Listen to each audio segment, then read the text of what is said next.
দীর্ঘ প্রতীক্ষার পর বাংলাদেশে আনুষ্ঠানিকভাবে চালু হলো গুগল পে বা গুগল ওয়ালেট সেবা। শুরুতেই দেশের সিটি ব্যাংক গ্রাহকেরা এই ডিজিটাল ওয়ালেট ব্যবহার করে মোবাইল ফোনের মাধ্যমেই লেনদেন করতে পারবেন। এতে করে দেশের কোটি কোটি সাধারণ মানুষের জন্য খুলে গেল এক নতুন সুযোগ বিশ্বমানে যোগ দেওয়ার।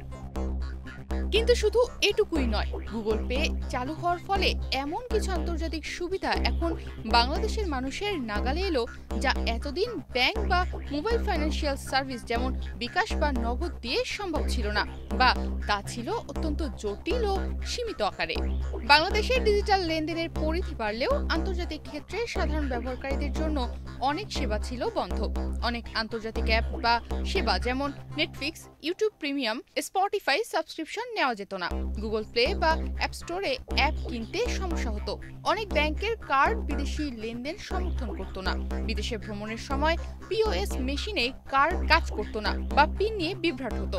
আবার অ্যামাজন, আলি এক্সপ্রেস বা আন্তর্জাতিক অনলাইন শপে কেনাকাটা অনেক সময় সম্ভব হতো না, কারণ বাংলাদেশি কার্ড রিজেক্ট হতো। আর বিকাশ বা নগদের মতো এমএফএস এ তো এই ধরনের গ্লোবাল ট্রানজাকশন প্রায় অসম্ভবই ছিল। আজ যখন গুগল পে বাংলাদেশে চালু হলো, তখন শুধু এটা একটা অ্যাপ নয়, এই একটার মাধ্যমে বদলে যাবে লাখ লাখ মানুষের লেনদেনের ধরন।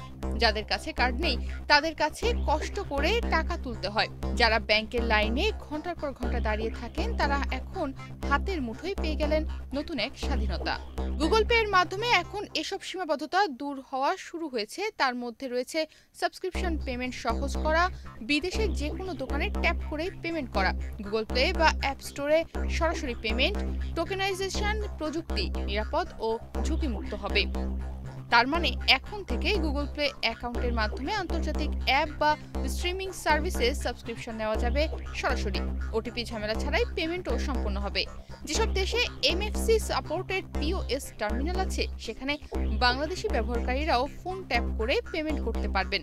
গুগল ওয়ালেটের মাধ্যমে সহজেই ইন অ্যাপ পেমেন্ট, গেম ক্রয় এবং অ্যাপ সাবস্ক্রিপশনও নেওয়া যাবে। তবে বাংলাদেশে গুগল পে চালু হলেও এখনো কিছু সীমাবদ্ধতা রয়েছে। শুধু সিটি ব্যাংকের মাস্টার কার্ড বা ভিসা গ্রাহকরাই আপাতত এটি ব্যবহার করতে পারবেন। সব দোকানে এখনো এমএফসি বা কন্ট্রাক্টলেস পিওএস মেশিন নেই।